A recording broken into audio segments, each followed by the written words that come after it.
RT admission 2026-27 इथे आपण डॅशबोर्डवर बघायचं आहे की आता प्रवेश घेण्याची शेवटची मुदत ही 23/5/2026 आहे. आता ज्या दुसरी यादी लागली आहे त्या दुसऱ्या यादीतील पालकांना आपल्या पाल्यास प्रवेश घेण्याची मुदत ही 15/5/2026 ते 23/5/2026 आहे. तर इथे आपण बघू शकत आहात RTAच्या डॅशबोर्डवर आपण लगेच एक क्विक रिकॅप बघूया.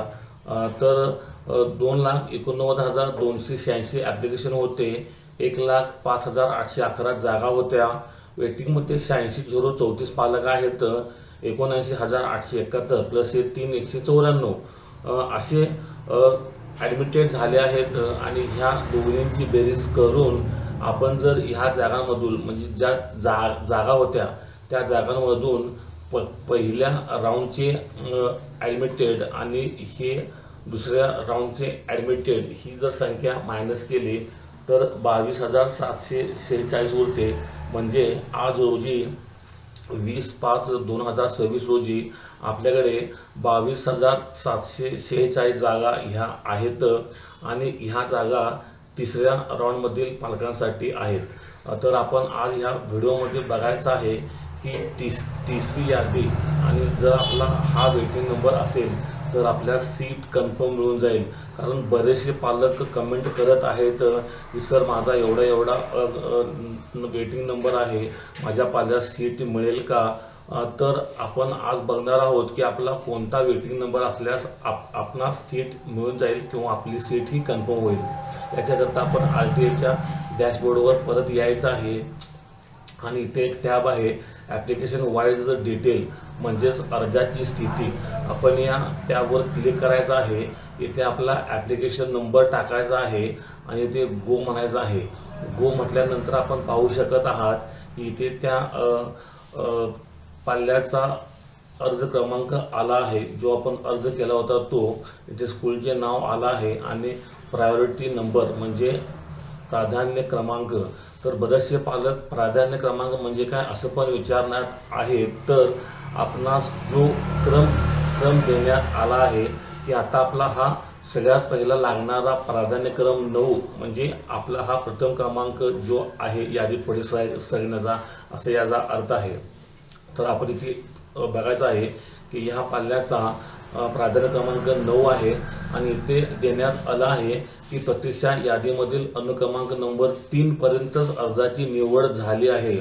म्हणजे जी दुसरी यादी लागली त्या दुसऱ्या यादीमध्ये या शाळेतील ज्या शिल्लक जागा आहेत त्या शिल्लक जागांमधील फक्त 3च जागा अलॉट केल्या गेल्या आहेत. तर आता आपणास बघायचं आहे की त्या शाळेमध्ये जागा किती शिल्लक आहेत आणि आपली सीट तिसऱ्या यादीमध्ये कन्फर्म होणार आहे का.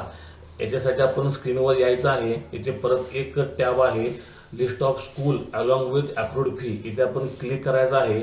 इथे आपण क्लिक केल्यानंतर सर्च स्कूलचा ऑप्शन येतो. इथे आपण महाराष्ट्र स्टेट सिलेक्ट करायचा आहे. जिल्हा आपला टाकायचा आहे. इथे मी माझा जिल्हा टाकून घेतो.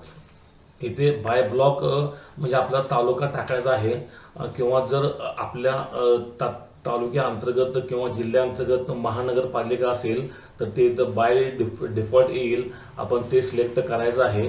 तर इथे मी माझी महानगरपालिका सिलेक्ट करून घेतो. RTA सिलेक्ट करायचं आहे आणि ते सर्च मारायचं आहे. तर इथे 1 नंबरला त्या स्कूलचे नाव आलेले आहे. त्या स्कूलचे नाव आलेले आहे. त्या स्कूलच्या नावावर मी क्लिक केल्यानंतर मला असे दिसून येते की ह्या स्कूलमध्ये तीनच जागा शिल्लक आहेत आणि ज्या विद्यार्थ्याचा मी फॉर्म भरला होता याचा प्रायोरिटी नंबर हा 9 आहे. याचा अर्थ असा आहे की त्या विद्यार्थ्यास सीट मिळणे अवघड आहे किंवा चान्स फार लो आहे. आणि जर आपला नंबर त्या ठिकाणी 3 किंवा 3च्या आत असता तर आपणास सीट ही कन्फर्म असती. तर पालकांनो आपणास कळालेच असेल की आपला वेटिंग नंबर आणि त्या शाळेची आपला वेटिंग नंबर आणि त्या शाळेची वेकन्सी म्हणजे RT सीट नव्हे, RT सीट ह्या वेगळ्या असतात आणि वेकन्सी हा वेगळा विषय आहे. तर त्या शाळेची आज रोजी जी वेकन्सी उरली आहे त्या त्या नंबरच्या आत जर आपला नंबर असेल तर तर तर आपणास ती सीट 100% मिळून जाईल. तर सर्व पालकांना हा एक व्हिडिओ होता की किती वेटिंग नंबर असल्यावर आपली सीट कन्फर्म होईल. तर पालकांनो, माझा हा व्हिडिओ आपणास आवडला असल्यास माझ्या चॅनलला लाईक करा, शेअर करा, सबस्क्राईब करा आणि कमेंट करा. आपणास कमेंटचा रिप्लाय लगेच देण्यात येईल. धन्यवाद. थँक्यू.